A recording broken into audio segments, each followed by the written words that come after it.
أعوذ بالله من الشيطان الرجيم.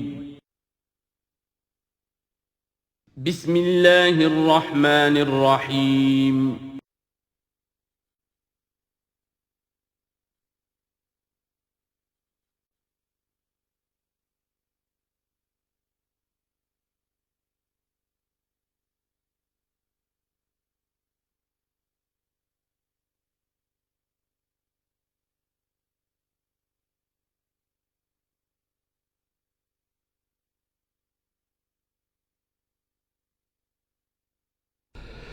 نحمده ونصلي على رسوله الكريم اما بعد فاعوذ بالله من الشيطان الرجيم بسم الله الرحمن الرحيم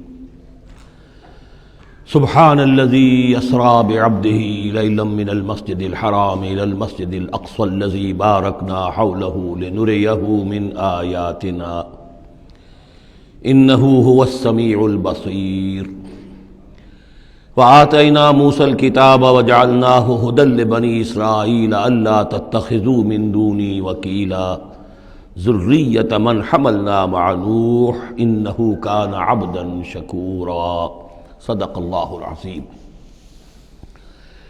اس سے پہلے کہ ہم سورہ بنی اسرائیل کا ترجمہ شروع کریں، سورہ نحل کے آخری حصے میں ایک بڑی عظیم آیت آئی تھی کہ جس کے حوالے سے کسی قدر وضاحت ہونی چاہیے، لیکن چونکہ اس وقت میں چاہتا تھا کہ وقت کے اندر اس کا ترجمہ مکمل ہو جائے تو میں اس وقت رکا نہیں۔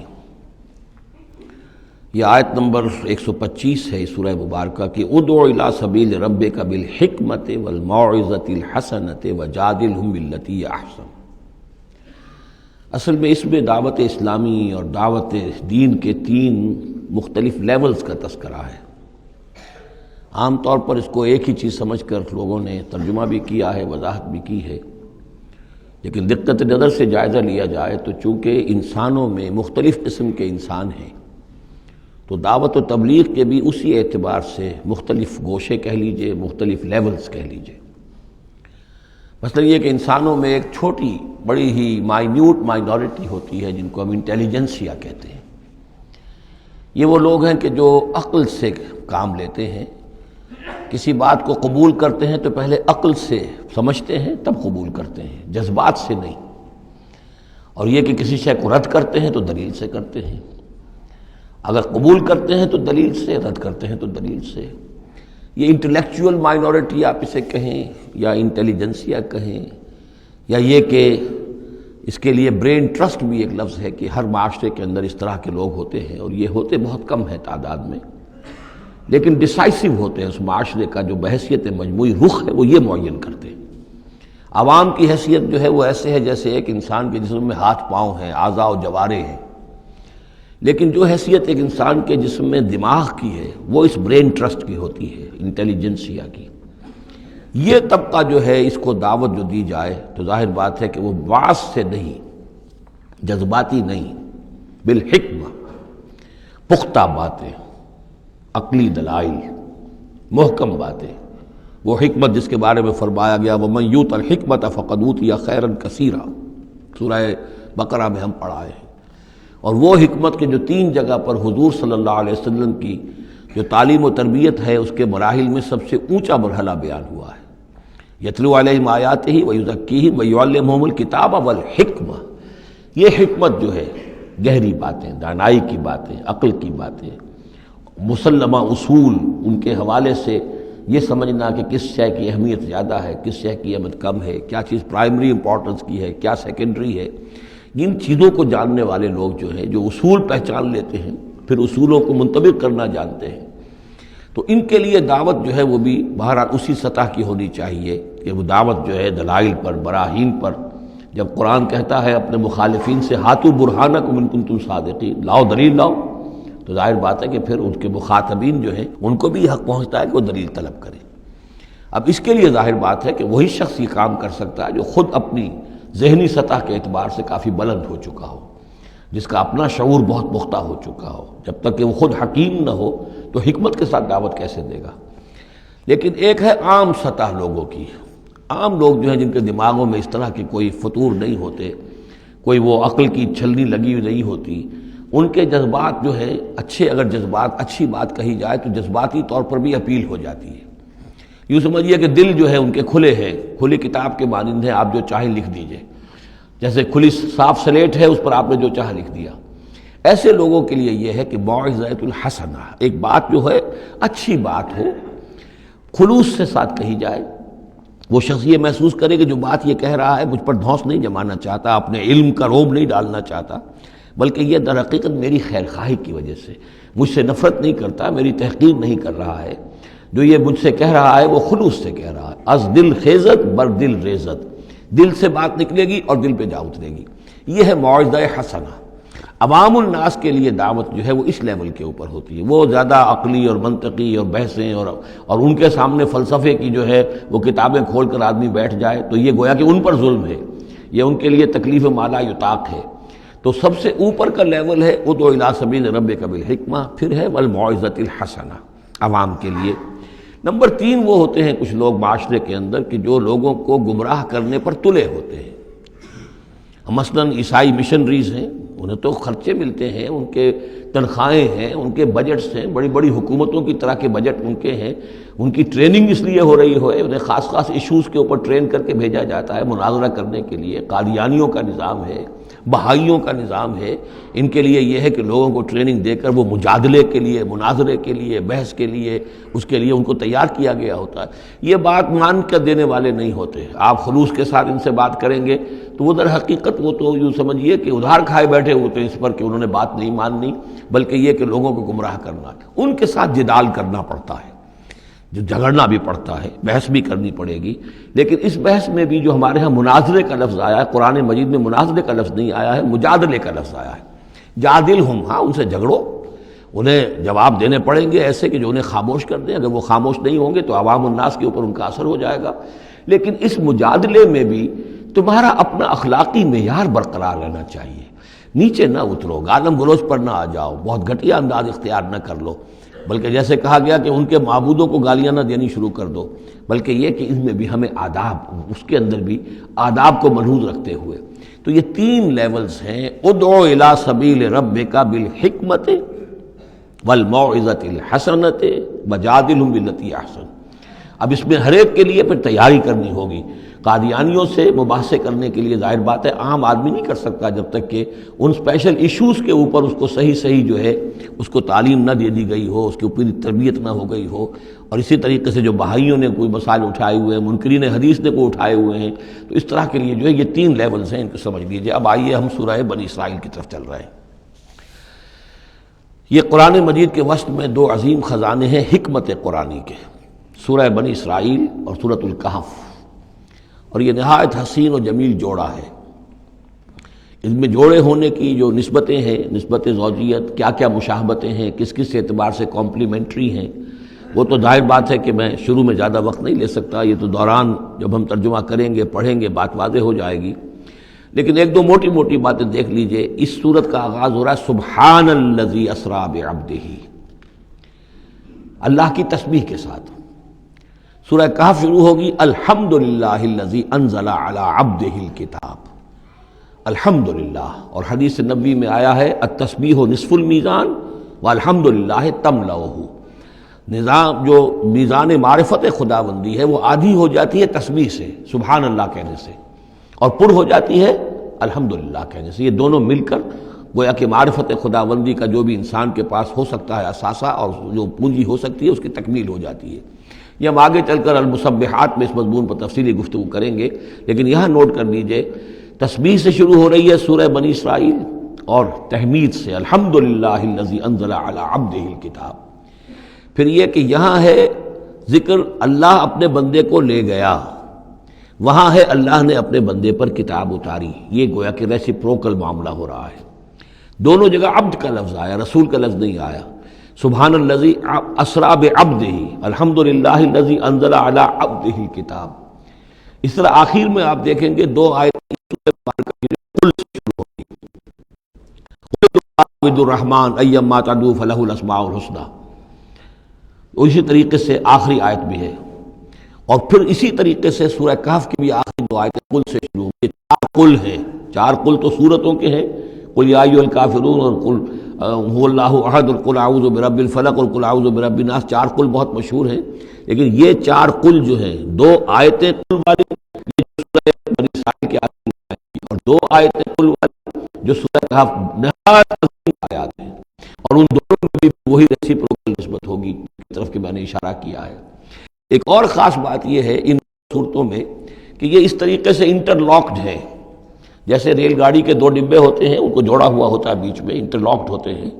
یہ جو ہے وہ ختم ہوگی سورہ مبارکہ کبر ہو تکبیرا قل الحمد للہ الذی لم یتخذ ولدا، کہو کہ قل حمد، کل تعریف اللہ کے لیے ہے جس نے کسی کو اپنا بیٹا نہیں بنایا۔ یہ آخری آیت ہے، اور اس حکم پر گویا کہ تعمیل کرتے ہوئے اگلی صورت نازل ہو رہی ہے، الحمد للہ الذی انزل علی عبدہ الکتاب ولم یجعل لہ عوجا۔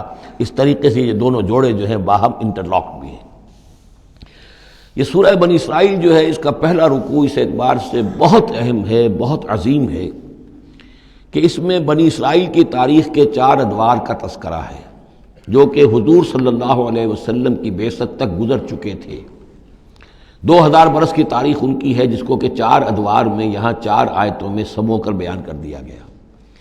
اس کا ہمارے لیے فائدہ کیا ہے کہ ایک حدیث نبوی میں آیا ہے لَيَأْتِيَنَّ عَلَىٰ أُمَّتِي مَا أَتَىٰ عَلَىٰ بَنِي إِسْرَائِيلَ حَزْوَ النَّعْلِ بِالنَّعْلِ، میری امت پر بھی وہ تمام حالات وارد ہو کر رہیں گے جو بنی اسرائیل پر وارد ہوئے، بالکل ایسے جیسے کہ ایک جوتی دوسری جوتی سے مشابہ ہوتی ہے۔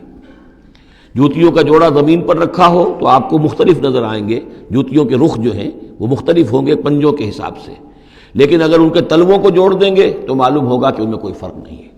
تو اسی طریقے سے 4 ادوار امت مسلمہ، امت محمد صلی اللہ علیہ وسلم کی تاریخ کے گزر چکے ہیں۔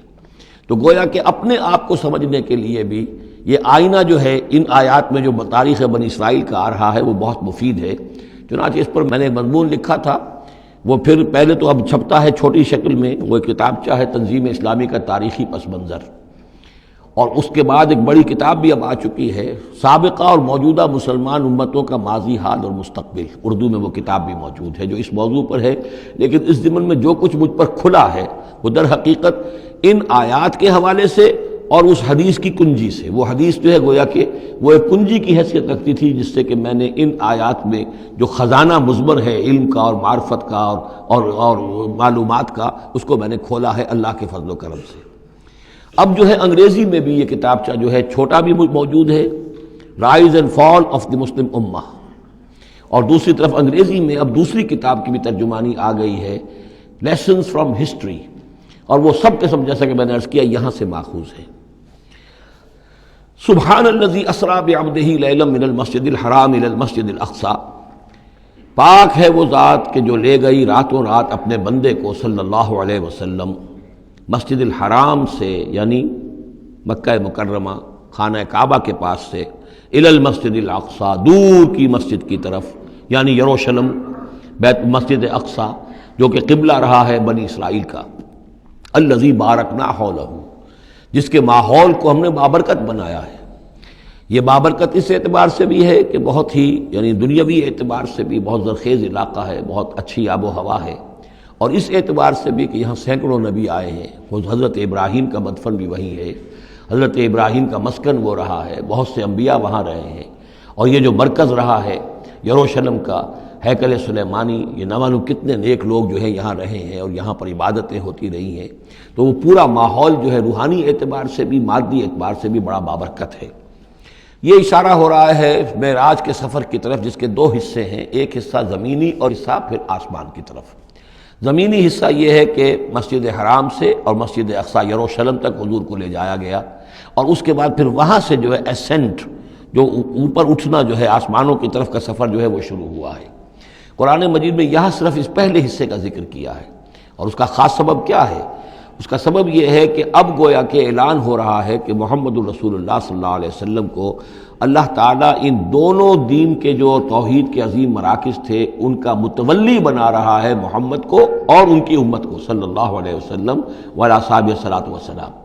اس حوالے سے آپ کو وہاں لے جایا گیا، وہاں تمام انبیاء کرام ان کی ارواح وہاں جمع ہوئیں، جو بھی ان کو اللہ تعالیٰ نے اس کو جسد دیے ہوں گے، مثالی جسد دیے جن حقیقتوں کو ہم نہیں جان سکتے، یہ تمام جو ہے پھر متشابہات میں آ جائے گا۔ وہاں حضور نے ان کی امامت کی، پھر وہاں سے آسمان کی طرف آپ کا سفر کا جو ہے وہ عروج کا، معراج کا سفر شروع ہوا ہے۔ اس کا ذکر قرآن مجید میں اس دوسرے حصے کا جو ہے وہ پھر سورۃ النجم میں آئے گا مختصر طور پر، یہاں صرف اس کے زمینی حصے کا ذکر ہے۔ سبحان الذی اسریٰ بعبدہ لیلا من المسجد الحرام الی المسجد الاقصی الذی بارکنا حولہ لنریہ من آیاتنا، تاکہ ہم دکھائیں اسے، اپنے بندے کو، محمد کو صلی اللہ علیہ وسلم، اپنی آیات۔ انہ هو السمیع العلیم، یقیناً سمیع البصیر، یقیناً وہی اللہ ہے سب کچھ سننے والا، سب کچھ دیکھنے والا۔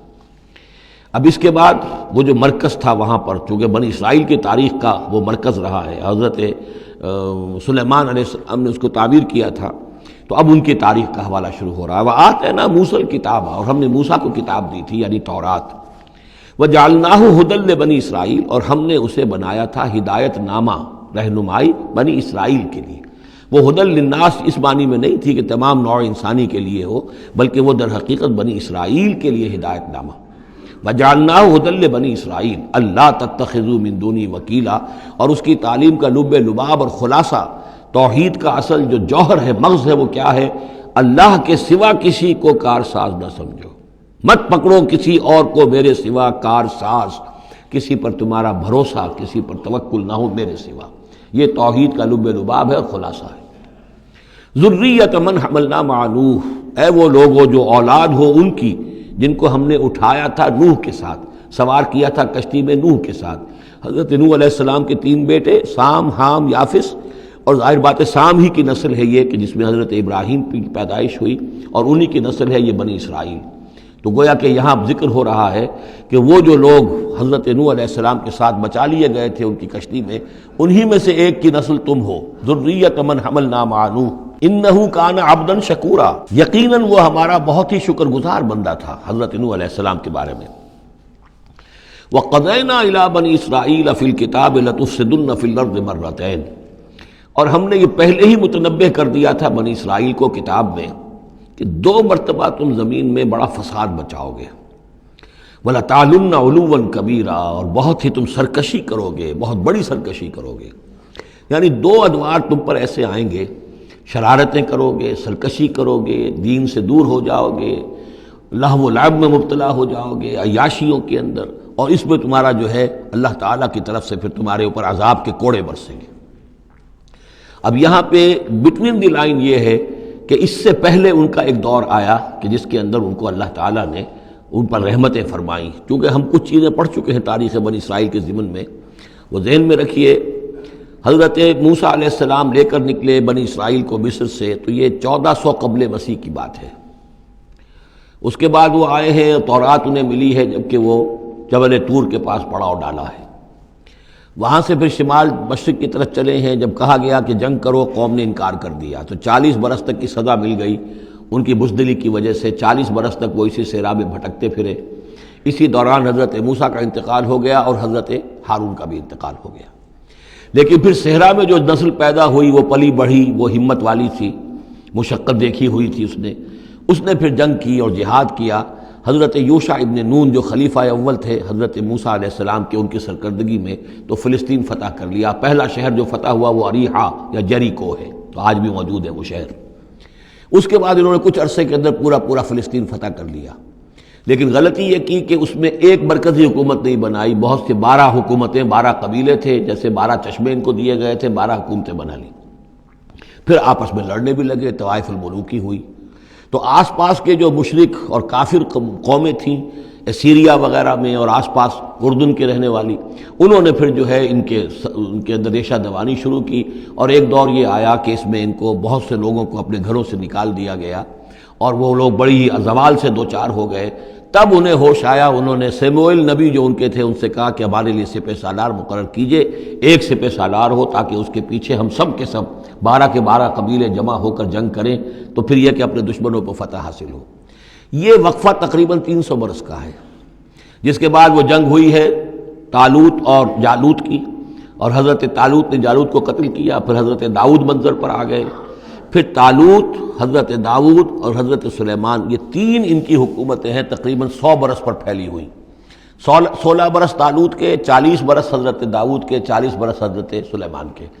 یہ گویا کہ ان کی خلافت راشدہ ہے۔ جیسے ہمارے یہاں حضرت ابوبکر کا دور مختصر ہے، پھر حضرت عمر، پھر حضرت عثمان رضی اللہ تعالی عنہم، یہ مل کر جو ہمارے ہاں بنتے ہیں 24 برس 3 خلافتوں کے، ان کے ہاں یہ 100 برس کا عرصہ ہے۔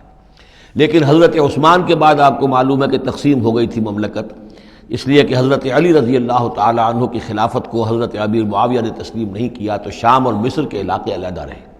بالکل اسی طرح ہوا وہاں پر بھی کہ حضرت سلیمان کے بعد ان کے 2 بیٹوں میں جو مملکت تقسیم ہو گئی، ایک شمالی مملکت تھی جس کا نام اسرائیل تھا اور سامریہ اس کا دارالخلافہ تھا، ایک جنوبی تھی یہودا اور وہ اس کا جو ہے یروشلم اس کا دارالخلافہ۔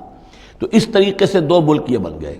یہ زمانہ ان کا ابھی عروج کا بہرحال ہے، کچھ کئی 100 برس ان کے عروج کے گزرے، پھر ان میں خرابیاں آئیں، پھر ان کے اندر شرک، مشرکانہ اوہام آ گئے، دنیا پرستی آ گئی، شریعت کا مذاق بنانا ہو گیا معاملہ، تو پھر ان پر زوال آیا۔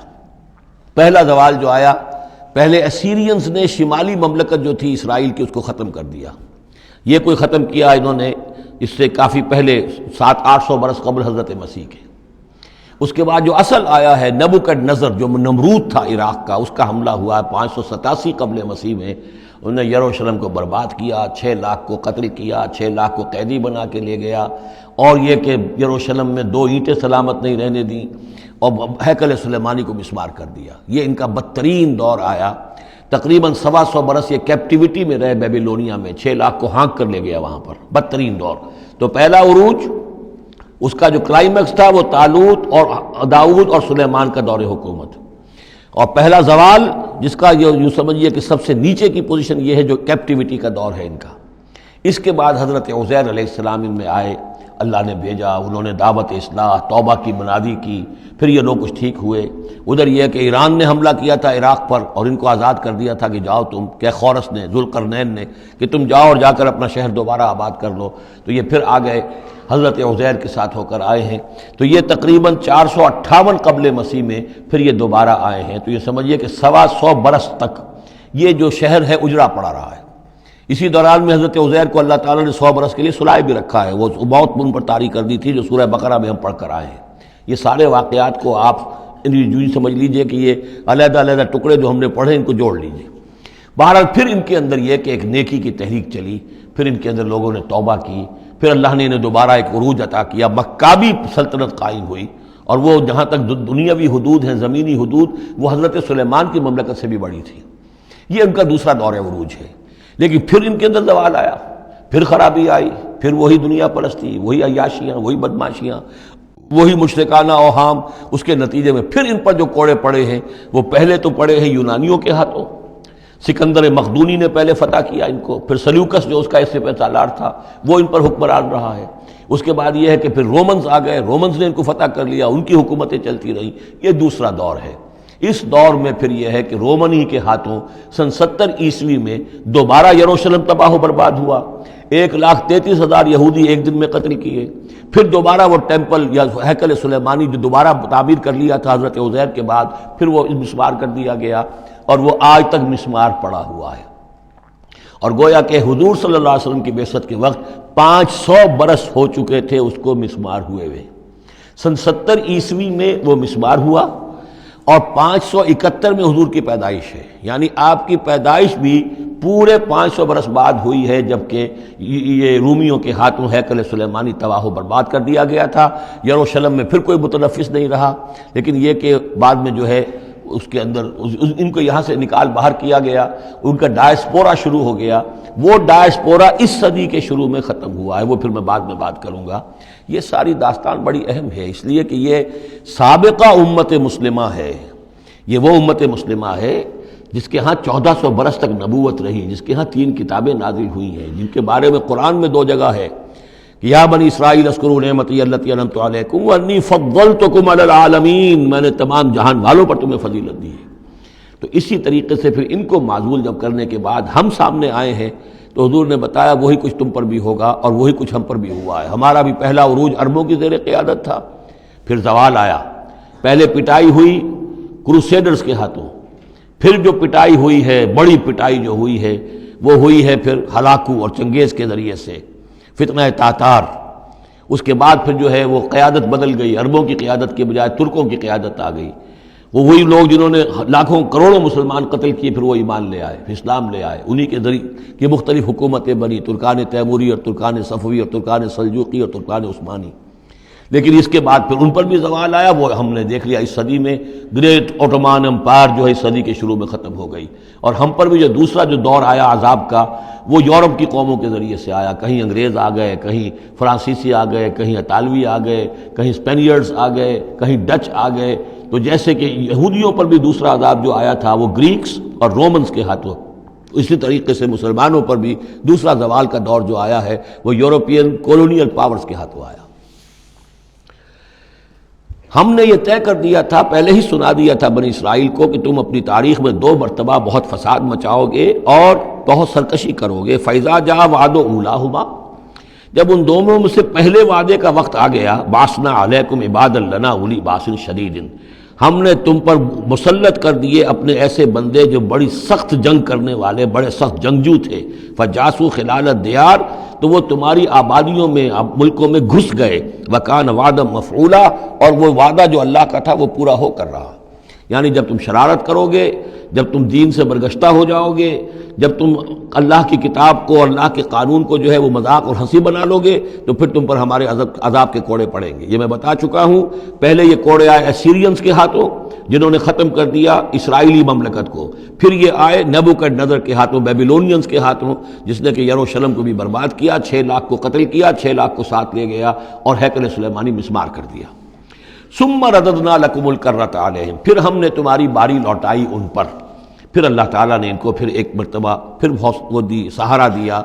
چاہے وہ سہارا ایرانیوں کی وجہ سے ہوا کہ خورس یا سائرس ذوالقرنین، اس نے اب عراق پر حملہ کیا اور پھر یہاں پہ ان کو اجازت دے دی کہ تم چلے جاؤ اور جا کر اپنا شہر دوبارہ آباد کر لو. تو یہ واپس آئے.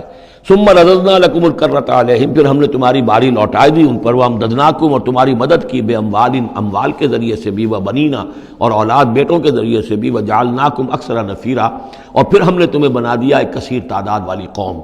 تم پھلے پھولے پھر ایک بڑی پراسپرس قوم بن گئے. ان احسنتم احسنتم لانفسکم، تم نے اگر کوئی بھلائی کمائی تو اپنے نفس کے لیے بھلائی کمائی، اپنے لیے کمائی، اپنے فائدے کے لیے. وَإِنْ أَسَأْتُمْ فَلَهَا، اور اگر کوئی برا کام کیا تو وہ بھی اپنے لیے کیا، اس کا وبال تم پر دنیا میں بھی آیا اور آخرت میں بھی اس کا عذاب آئے گا. فَإِذَا جَاءَ وَعْدُ الْآخِرَةِ، جب وہ دوسری مرتبہ کی وہ سرکشی اور تمرد اور شیطنت تمہاری اور تمہارا جو ہے دین سے برگشتگی کا دور آیا، تو دوسرے وعدے کا وقت آیا. لِيَسُوءُ وُجُوهَكُمْ، یہاں وہ الفاظ محذوف سمجھیے. بَعَثْنَا عَلَيْكُمْ عِبَادًا لَنَا أُولِي بَأْسٍ شَدِيدٍ، وہ گویا کہ الفاظ یہاں ریپیٹ نہیں کیے گئے. دوبارہ پھر ہم نے تمہارے اوپر ایسے زوردار لوگوں کو مسلط کیا. لِيَسُوءُ وُجُوهَكُمْ، تاکہ وہ تمہارے چہروں کو بگاڑ دیں، تمہارے حلیے بگاڑ دیں. وَلِيَدْخُلُوا الْمَسْجِدَ كَمَا دَخَلُوهُ أَوَّلَ مَرَّةٍ، اور وہ داخل ہوں مسجد میں، یعنی مسجد اقصیٰ میں، ہیکل سلیمانی میں، جیسے کہ وہ داخل ہوئے تھے پہلی مرتبہ. جیسے بے حرمتی کی تھی بیبیلونینز نے بیت المقدس کی اور ہیکل سلیمانی کی، ایسی ہی بے حرمتی پھر کی ہے ٹائٹس رومی نے سن 70 عیسوی میں اس ہیکل کی بھی، اور ہیکل کو مسمار کر دیا. لِيَدْخُلُوا الْمَسْجِدَ كَمَا دَخَلُوهُ أَوَّلَ مَرَّةٍ وَلِيُتَبِّرُوا مَا عَلَوْا تَتْبِيرًا، اور یہ کہ تباہ و برباد کر دیں ہر اس شے کو جس کے اوپر بھی ان کو اختیار اور قبضہ حاصل ہو جائے. عَسَىٰ رَبُّكُمْ أَن يَرْحَمَكُمْ، یہ دور گزر چکے 2000 برس، یعنی ان کا سیکنڈ جو سمجھیے کہ زوال کی انتہا تھی وہ چلی آ رہی تھی 500 برس سے محمد الرسول اللہ صلی اللہ علیہ وسلم کی بعثت کے وقت تک. ایک عروج، ایک زوال، پھر عروج، پھر زوال، اور زوال کو 500 برس ہو گئے تھے جب کہ حضور کی بعثت ہوئی اور یہ قرآن نازل ہوا. ان حالات میں کہا جا رہا ہے عسیٰ ربکم ان یرحمکم، تمہارا رب اب بھی تم پر رحم فرمانے کو تیار ہے. ممکن ہے کہ تمہارا رب تم پر رحم کرے. وَإِنْ عُدْتُمْ، اگر تم نے وہی روش اختیار کی، وہی کفر کیا، وہی حق کو ماننے سے انکار کیا اور اعراض کیا، عدنا، پھر ہم وہی کچھ کریں گے جو ہم نے پہلے کیا تھا. وَجَعَلْنَا جَهَنَّمَ لِلْكَافِرِينَ حَصِيرًا، اور ہم نے کافروں کے لیے جہنم کو تو باڑا بنا رکھا ہے، جیل تو بنا رکھی ہے ہم نے جو ان سب کا احاطہ کر لے گی. جس طرح کہ جانوروں کے باڑے میں بند کر دیا جاتا ہے، اسی طریقے سے قید خانہ ہم نے تیار کر رکھا. آخرت کا قید خانہ تو ہے ہی، اس دنیا میں بھی تم پر عذاب کے کوڑے برسیں گے.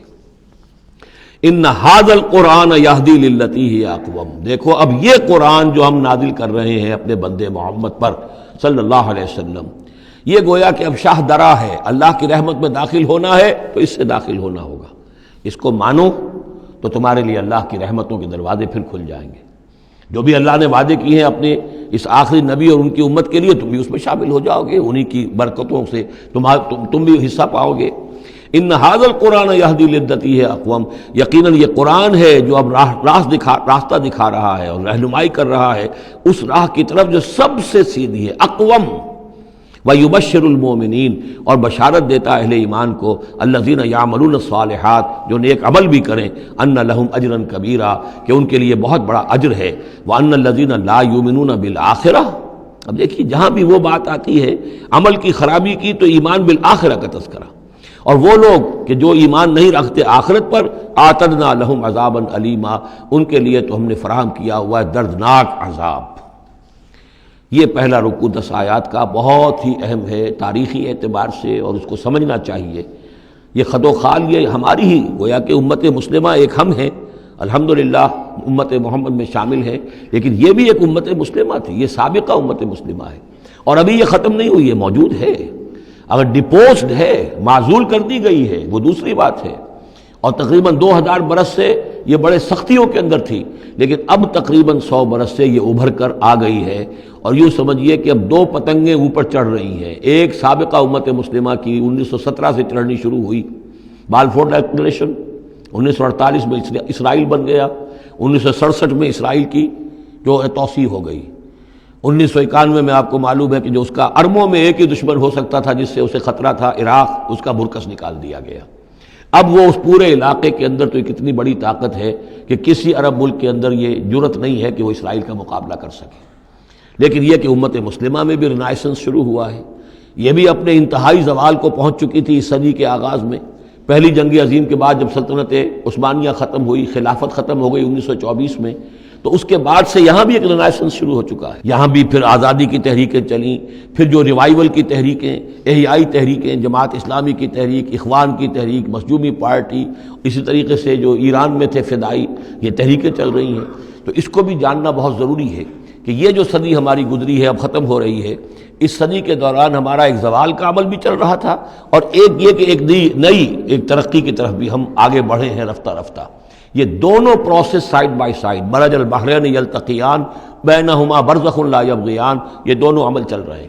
ان تمام چیزوں کا صحیح اندازہ ہونا چاہیے، ذہن میں خاکہ ہونا چاہیے، تاکہ کوئی شخص دین کی خدمت کر رہا ہو تو اسے معلوم ہو زمان و مکان کے اعتبار سے میں کہاں ہوں، کس جگہ کھڑا ہوں، ماضی کیا ہے، سامنے کیا ہے، داہنے بائیں کیا حالات ہیں۔ تو یہ ساری چیزیں جو ہیں ان کو سمجھنا بہت ضروری ہے۔ چنانچہ وہ جو میں نے چند کتابوں کا تذکرہ کیا ان کو غور سے پڑھیے، 2 مختصر ہیں، 2 ذرا اس سے بڑی ہیں۔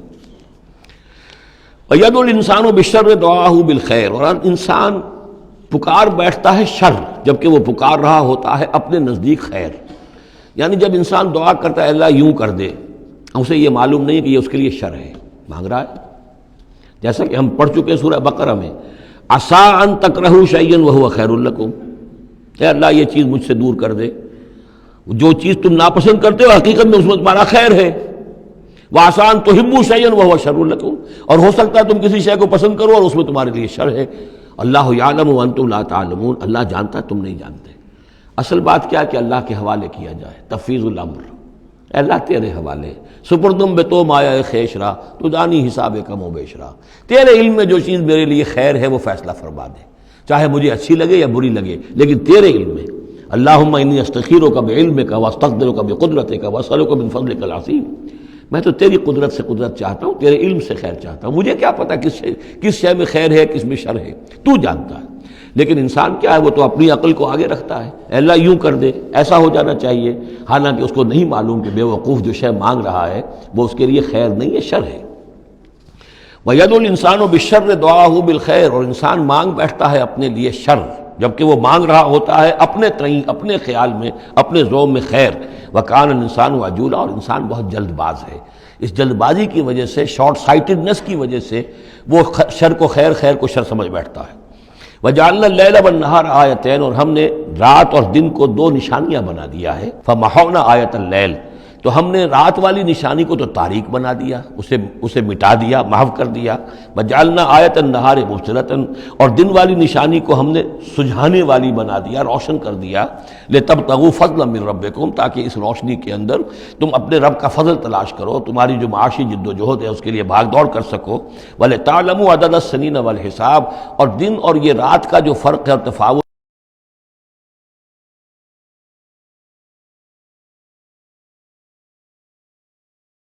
نظام الاوقات ہے.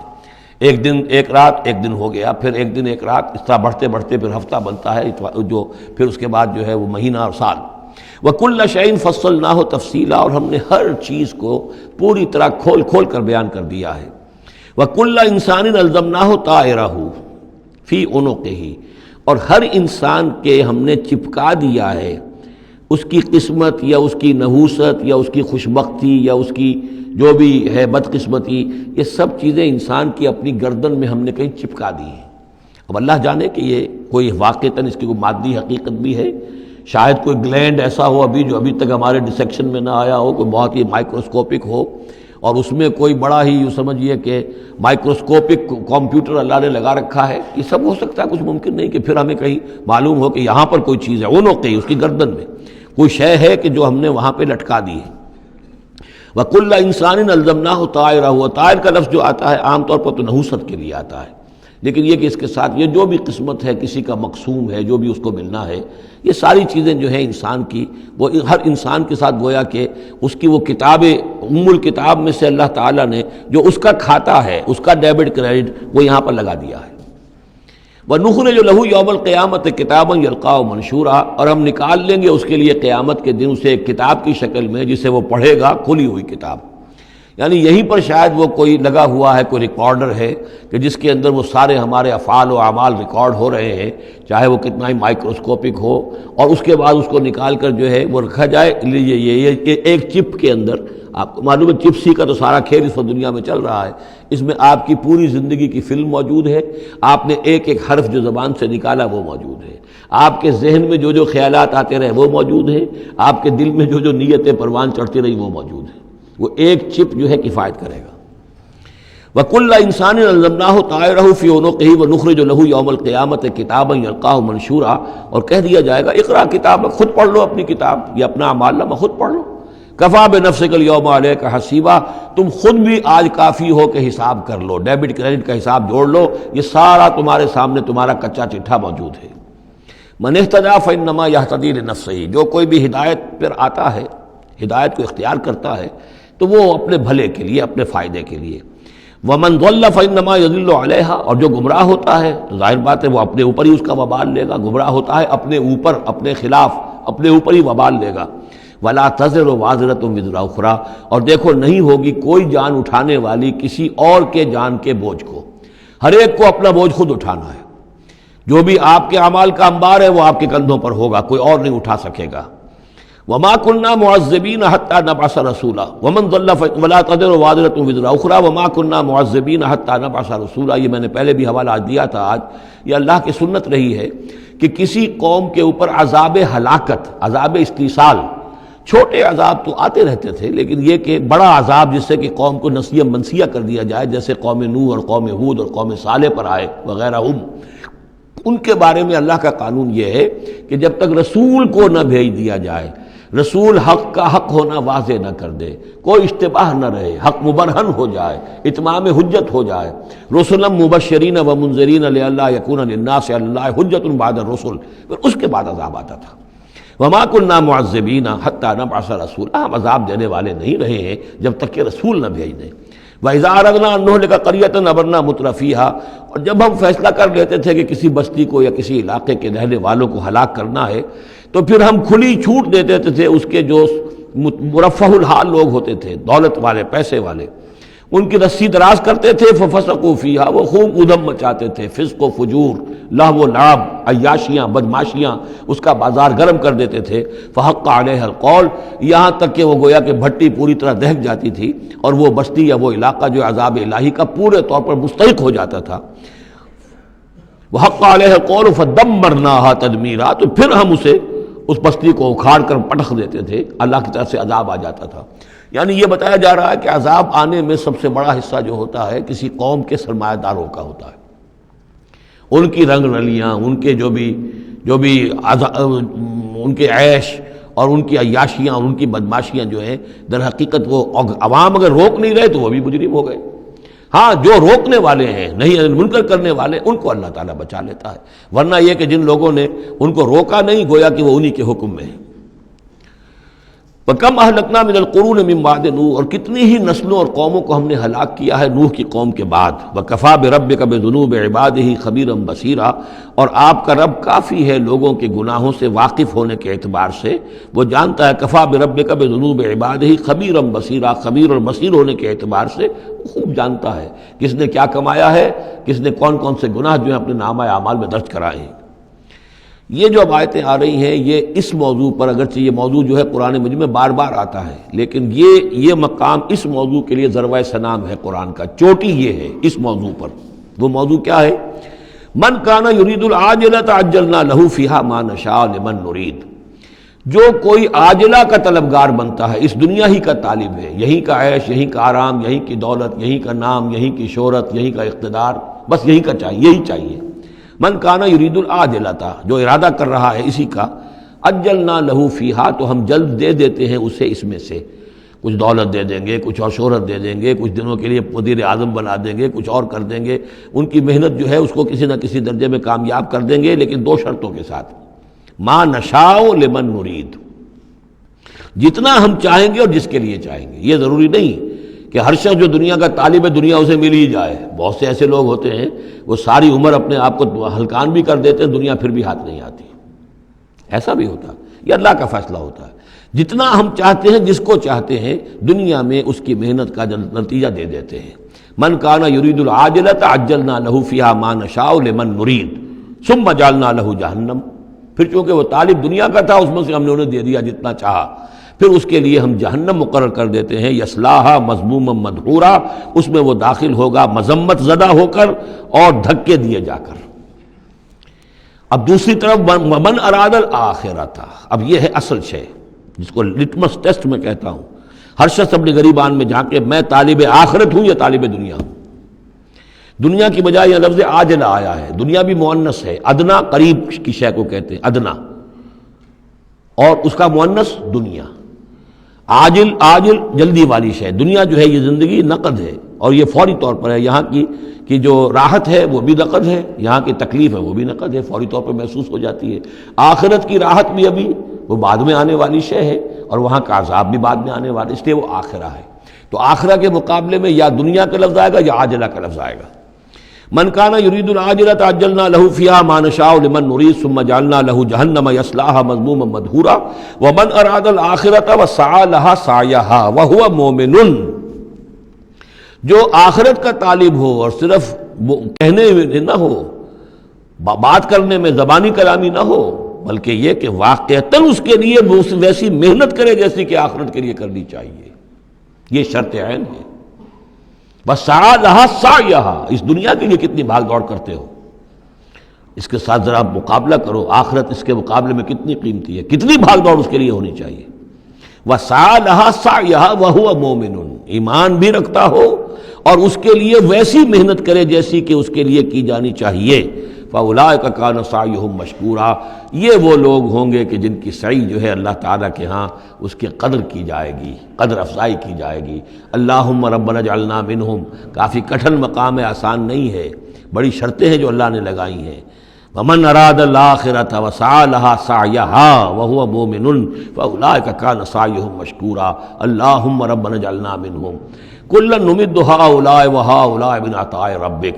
باقی یہ کہ اس دنیا کی زندگی میں تو ہم مدد پہنچا رہے ہیں ان کو بھی اور ان کو بھی، اہل ایمان کو بھی، طالب آخرت کو بھی، طالب دنیا کو بھی دے رہے ہیں۔ جب ہم نے امتحان کے لیے یہاں رکھنا ہے تو راشن تو دینا ہی ہے، کھانے پینے کے لیے تو مجرموں کو بھی اور مومنوں کو بھی اور مسلموں کو بھی کچھ نہ کچھ دینا ہے، سبسسٹنس تو ہمارے ذمے ہے۔ یہ تیرے رب کی عطا میں سے ہے، وما کان عطاء ربک محظورا، اور آپ کے رب کی عطا جو ہے وہ روکی نہیں جا سکتی۔ یعنی مسلمان یہ چاہیں کہ کافروں کو کچھ نہ دیا جائے، یہ نہیں، یہاں کا معاملہ ہم نے کھلا چھوڑا ہوا ہے، اس میں یہ کہ آپ چاہیں انہیں کچھ نہ ملے، وہ یہ آپ کی بات پوری نہیں ہوگی۔ انظر کیف فضلنا بعضهم علی بعض، دیکھو کیسے ہم نے بعض کو بعض پر فضیلت دی ہے، دنیا میں مال و اسباب میں دی ہے، ذہنی صلاحیتوں میں دی ہے، اور مختلف اعتبارات سے فضیلتیں دی ہیں۔ وَلَلْآخِرَةُ أَكْبَرُ دَرَجَاتٍ وَأَكْبَرُ تَفْضِيلًا، لیکن آخرت جو ہے وہ درجے کے اعتبار سے اور فضیلت کے اعتبار سے بہت بڑی ہوگی۔ یہاں کتنا فرق پڑ جائے گا، کوئی محل میں رہ رہا ہے، کوئی کٹیا میں رہ رہا ہے۔ اچھا وہ 20 سال رہ لے گا محل میں، یہ 20 سال رہے گا کٹیا میں، کتنا فرق پڑ گیا۔ لیکن وہاں جو ہے ہمیشہ ہمیشہ کے لیے رہنا ہے، روح و ریحان و جنت نعیم، جنات و عدن میں، یا ہمیشہ کے ہمیشہ رہنا ہے جہنم کے اندر، وہ کتنا فرق ہوگا۔ یہاں کا کیا فرق ہے؟ کچھ بھی نہیں، مرنا اسے بھی ہے اسے بھی ہے، چاہے اس کے لیے بڑے سے بڑے ڈاکٹر موجود ہیں اور یہ کہیں پہ جا کے علاج کرا لے، موت اس کو بھی آئے گی، موت اس کو بھی آ جائے گی۔ زیادہ یہ اسے حسرت رہے گی کہ میں علاج نہیں کرا سکا، بس اللہ اللہ خیر صلی اللہ، لیکن کیا سب جن کو جو علاج کرا سکتے ہیں ان سب کو شفا ہو جاتی؟ کتنے ہی ہیں لاکھوں روپیہ خرچ کر کے آتے ہیں، اس کے بعد بھی وہ شفا تو نہیں ہوتی۔ لا تجعل مع اللہ الہا آخر، اللہ کے ساتھ کسی اور کو الہ نہ بناؤ۔ فتقعدا، پھر تمہیں بیٹھ رہنا پڑے گا مذموما مخذولا، مذمت زدہ ہو کر اور اللہ کی جناب سے بے توفیق بنا کر۔ اللہ تعالیٰ جو ہے خذلان الہی، مخذولا، بے یار و مددگار چھوڑ دے گا۔ پھر اس کے بعد یہ 2 رکوع جو ہیں یہ بہت اہم ہیں، جیسا کہ میں نے عرض کیا تھا، یہ حضرت عبداللہ ابن عباس رضی اللہ تعالیٰ عنہما کے نزدیک یہ تورات کی تعلیم کا نچوڑ ہے۔ 10 commandments, the Quranic version of 10 commandments, تورات میں جو احکام 10 آئے تھے اس کا یہ قرآنک ورژن ہے جو یہاں پر آ رہا ہے۔ اس کا خلاصہ ہم پہلے پڑھ چکے ہیں سورہ انعام کے آخری حصے میں، یہاں ذرا وہی باتیں ہیں کہ ذرا تفصیل سے آئی ہیں۔ وَقَضَىٰ رَبُّكَ أَلَّا تَعْبُدُوا إِلَّا إِيَّاهُ، تیرے رب نے فیصلہ کر دیا ہے کہ نہیں پوجو گے سوائے اس کے کسی کو۔ وَبِالْوَالِدَيْنِ إِحْسَانًا، اور اللہ کے اور والدین کے ساتھ احسان، نیک سلوک۔ یہ چوتھا مقام آ گیا، جہاں کہ اللہ، تیسرا مقام آیا ہے، چوتھا مقام سورہ لقمان میں آئے گا، اللہ کے حقوق کے فوراً بعد والدین کے حقوق۔ اما یبلغن عندک الکبر، اگر پہنچ ہی جائیں وہ دونوں بڑھاپے تک تمہارے پاس، احدہما، وہ اکیلے، کوئی ایک ان میں سے، او کلاہما، یا دونوں، یعنی والدین اس بڑھاپے کی اور ضعیفی کی عمر کو پہنچ گئے، یا والد فوت ہو گئے والدہ ضعیفی کی عمر کو پہنچ گئی، یا والدہ فوت ہو گئی والد ضعیفی کی عمر کو پہنچ گئے، یا دونوں کے دونوں ضعیفی کی عمر کو پہنچ گئے۔ اما یبلغن عندک الکبر احدہما او کلاہما فلا تقل لہما اف، تو انہیں اف تک مت کہو، جھڑکنا نہیں، ولا تنہرہما، ان کو جھڑکو مت، وقل لہما قولا کریما، ان سے بات کرو نرمی کے ساتھ، ادب کے ساتھ۔ کسی وقت ان کی بات ٹالنی بھی پڑ جاتی ہے، ابا جان یہ بات تو میں نہیں کر سکتا، میری مجبوری ہے، لیکن سختی کے ساتھ نہیں۔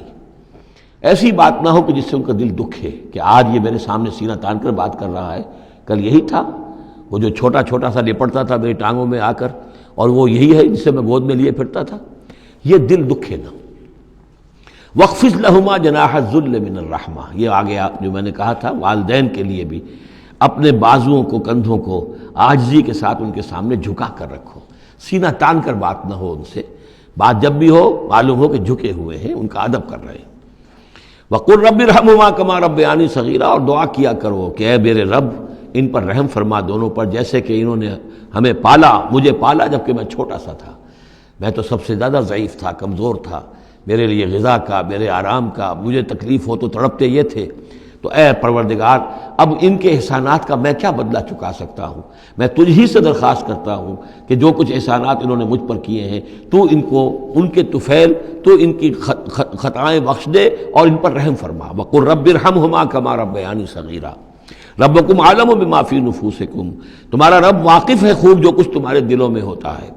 ان تکونوا صالحین فإنہ کان للأوابین غفورا، اگر تم واقعی نیک ہوگے تو یقیناً اللہ تعالیٰ تم میں سے جو واقعی اللہ کی طرف رجوع کرنے والے ان کے لیے غفور ہے۔ اس میں اشارہ ہے کسی وقت بوڑھے والدین، جیسے کہ ہم پڑھ رہے ہیں کہ لا یعلم من بعد علم شیئا، وہ کبھی بچوں کی سی آتے نوت کر آتی ہیں، پھر کبھی وہ ایسی باتیں کہتے ہیں کہ جو نہیں کی جا سکتی، کہیں روکنا بھی پڑتا ہے، ٹوکنا بھی پڑتا ہے، لیکن یہ کہ اگر مجبوراً کہیں ایسی بات کرو اور کرو ادب کے ساتھ، سختی نہ ہو، تو پھر یہ کہ اللہ تعالیٰ جانتا ہے تمہاری نیت کو، کہ تم اگر اپنے والدین کی یہ بات نہیں مان پا رہے ہو، تمہاری مجبوری ہے، وہ تم جانتے ہو، اللہ تعالیٰ کے علم میں ہے، تو اللہ غفور اور رحیم ہے۔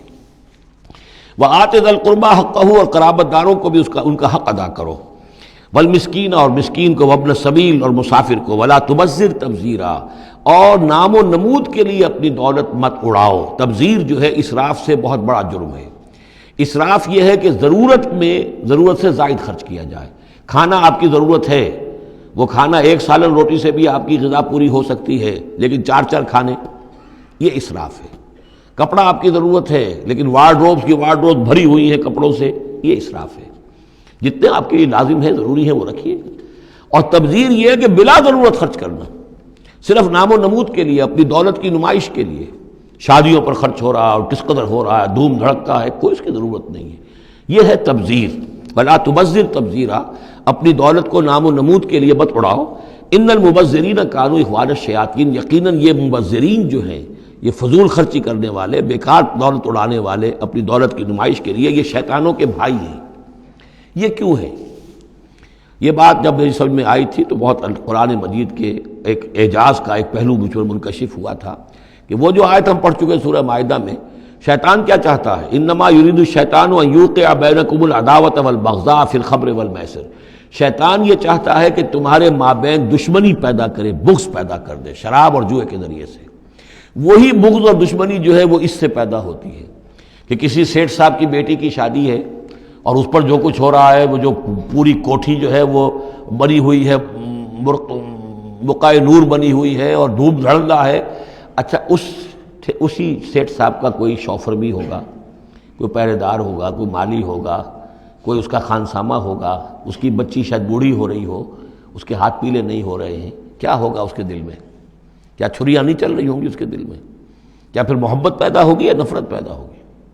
پھر تو ایسا ہوگا کہ جب اس کا داؤ چلے گا، یہ پیٹ پھاڑے گا اپنے اس سیٹھ کا اور لے کر جائے گا۔ یہ ہے وہ دشمنی ڈالنے والی بات، تبذیر جو ہے، جس سے کہ دشمنی پیدا ہوتی، طبقاتی شعور پیدا ہوتا ہے، ہیوز اور ہیو ناٹس کے درمیان ایک جو خلیج ہے وہ زیادہ سے زیادہ جو ہے گہری اور چوڑی ہوتی چلی جاتی ہے۔ وَكَانَ الشَّيْطَانُ لِرَبِّهِ كَفُورًا، اور یقیناً شیطان اپنے رب کا بہت ہی ناشکرا تھا۔ وَإِمَّا تُعْرِضَنَّ عَنْهُمْ ابْتِغَاءَ رَحْمَةٍ مِّن رَّبِّكَ تَرْجُوهَا، اور اگر تمہیں اعراض کرنا ہی پڑ جائے ان سے، یعنی قرابت دار ہے، کوئی اور آپ سے کوئی سائل آ گیا ہے، کوئی اور ہے جو آپ سے کوئی مدد چاہ رہا ہے، اگر آپ کو اعراض کرنا ہی پڑ جائے، کیوں؟ ابتغاء رحمت من ربک ترجوہا، کہ خود تم اپنے رب کی رحمت کے ابھی امیدوار ہو، یعنی اس وقت تمہارے پاس کچھ نہیں ہے، تم بھی امید میں ہو کہ اللہ تعالیٰ تمہیں بھی نواز دے، تمہارے پاس کچھ نہیں ہے، تو اگر اپنے قرابت داروں سے یا ان سے اعراض کرنا پڑ رہا ہے، فَقُلْ لَهُمْ قَوْلًا مَيْسُورًا، تو بات ان سے وہ کرو کہ جو بڑی نرم ہو، شرافت کے ساتھ، انہیں جھڑکو نہیں۔ وَلَا تَجْعَلْ يَدَكَ مَغْلُولَةً إِلَىٰ عُنُقِكَ، اور نہ تو اپنے ہاتھ کو باندھ لو اپنی گردن کے ساتھ، یہ اصل میں کنایا ہے، استعارہ ہے بخل سے، کہ ہاتھ بندھا ہوا ہے، اس ہاتھ سے کچھ نکل ہی نہیں سکتا، کسی کو کچھ خیر جو ہے وہ مل ہی نہیں سکتا۔ وَلَا تَبْسُطْهَا كُلَّ الْبَسْطِ، اور نہ ہی ہاتھ کو کھول دو پورا کا پورا، یعنی یہ کہ بسا اوقات انسان کے اندر نیکی کا جذبہ اتنا جوش کھاتا ہے کہ سب کچھ اللہ کی راہ میں دے کر خود فقیر ہو جائے، یہ بھی نہیں، بلکہ یہ کہ ایک اعتدال کی رعایت ہونی چاہیے۔ فَتَقْعُدَ مَلُومًا مَحْسُورًا، ایک وقت میں جذبات کے رو میں آ کر تو یہ سب کچھ کر بیٹھے، اور بعد میں تم جو ہے بیٹھے رہو گے الزام کھائے ہوئے اور ہارے ہوئے، اور پھر ہو سکتا ہے کہ الٹا یہ خیال ہو کہ کیا حماقت میں کر بیٹھا، مجھے جو ہے ذرا اس میں اعتدال کی روش اختیار کرنی چاہیے تھی۔ اس میں بسا اوقات ایسا ہوتا ہے کہ انسان یہ سمجھتا ہے کہ یہ غریب آدمی میرا رشتہ دار جو ہے، میں اس کی کسی نہ کسی طریقے سے اب اس کے حالات بگڑے ہوئے ٹھیک کر ہی دوں، لہذا وہ اپنی امکانی حد تک مدد کر رہا ہے، لیکن حالات ٹھیک نہیں ہو رہے اس کے، تو فرمایا ان ربک یبسط الرزق لمن یشاء ویقدر، یہ جو ہے کسی شخص کے اوپر رزق کا کشادہ ہو جانا اور کسی کے اوپر رزق کی تحقیق ہو جانا، یہ تمہارے اختیار میں نہیں ہے، یہ تیرے رب کے اختیار میں ہے، اللہ کے اختیار میں ہے، لہذا اپنا سا فرض ادا کرو جو تم کر سکتے ہو، معقول طریقے سے، معتدل طریقے سے، متوازن طریقے سے وہ کرو، تم یہ نہ سمجھو کہ تم کسی کے حالات کو بدلنے پر قادر ہو۔ ان ربک یبسط الرزق لمن یشاء ویقدر، یہ تو تیرا رب ہی ہے کہ جو کھول دیتا ہے رزق جس کے لیے چاہتا ہے، کشادہ کر دیتا ہے اور تنگ کر دیتا ہے جس کے لیے چاہتا ہے۔ انہ کان بعبادہ خبیرا بصیرا، یقیناً وہ اپنے بندوں کے حق میں اپنے بندوں سے پوری طرح باخبر ہے اور ان کے حالات کو دیکھ رہا ہے۔ ولا تقتلوا اولادکم خشیۃ املاق، اور اپنی اولاد کو قتل مت کرو مفلسی کے اندیشے سے۔ اب یہ جو ہمارے ہاں برتھ کنٹرول کی پوری تحریک ہے پوری دنیا میں، اور مالتھوس صاحب کے زمانے سے جو تحریک چلی تھی، اور یہ کنٹرول جو ہے آبادی کا، پاپولیشن کنٹرول، تو اگرچہ ہم یہ تو نہیں کہہ سکتے کہ اس کی ساری شکلیں حرام مطلق ہیں، بعض شکلیں اس کی جائز ہیں، اور اس کے لیے ہم صرف یہ کہہ سکیں گے کہ وہ مکروہات میں شامل ہیں، لیکن یہ کہ ایک تحریک کی حیثیت سے در حقیقت یہ نفی ہے ایمان کی۔ اللہ پر توکل نہیں ہے، اللہ کے رازق ہونے پر بھروسہ نہیں ہے، اپنے حساب کتاب کو جوڑ رہے ہو، تمہیں کیا پتا اللہ کے خزانے کون کون سے ہیں؟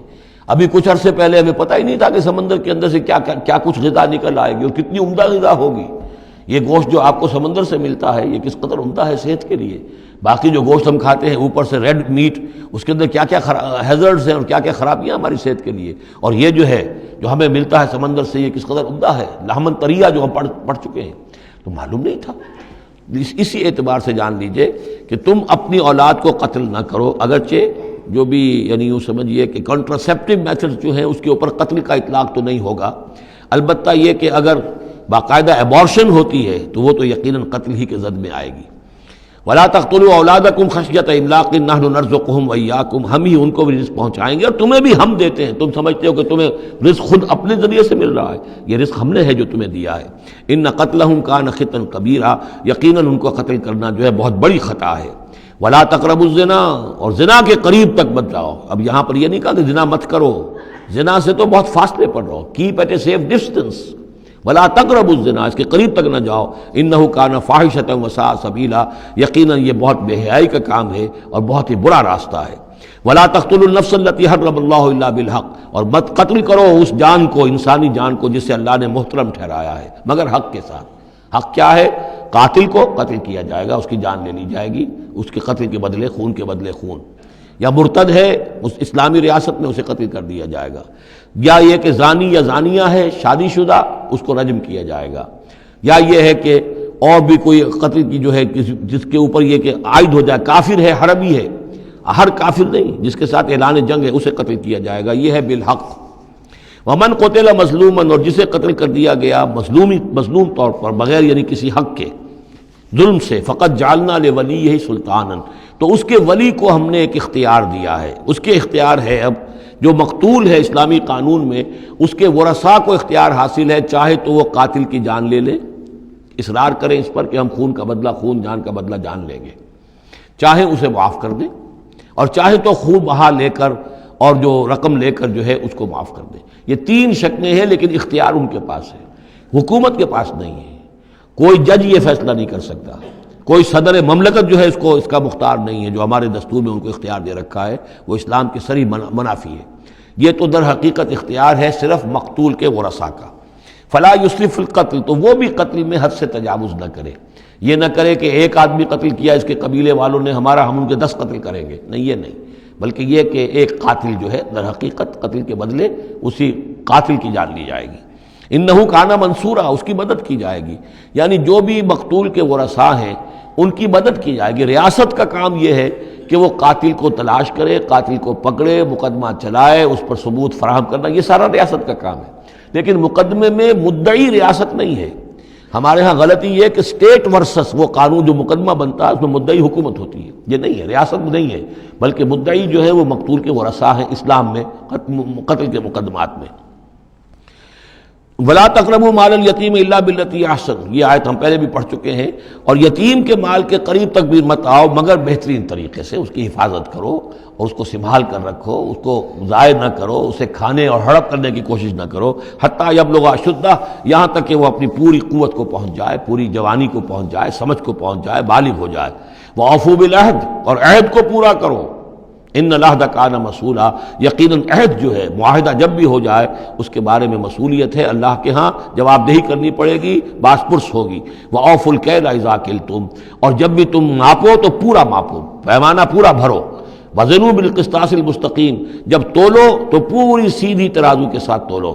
ذالک خیر واحسن تاویلا، یقیناً یہی بہتر ہے، اور انجام کے اعتبار سے بھی دیانتداری کے ساتھ پورا ناپ کر پورا تول کر اگر تم دے رہے ہو معاملہ، تو پھر جو بقیت اللہ ہے، پھر جو بھی اللہ کی طرف سے تمہیں نفع ہو جائے گا اس میں بہت برکت ہوگی، اس میں بہت خیر ہوگا۔